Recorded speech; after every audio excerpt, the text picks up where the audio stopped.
my God, where are you? Papa, please don't get mad. Alam kong kayo lang makaintindi sa akin, kaya kayo yung tinawagan ko.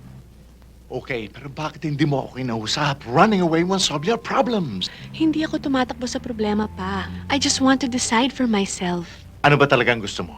Gusto ko lang patunayan sa inyo na kaya kong tumayo na mag-isa. This is important to me, Pa. Trust me. I can take care of myself. I'm sure kailangan mo ng pera. Hindi na kailangan pa. May trabaho na ako.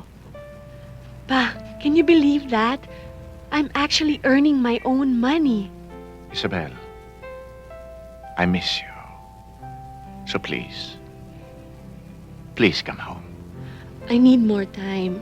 I hope you understand. Please give my love to Mama and Cindy. Pa, Yes. I love you.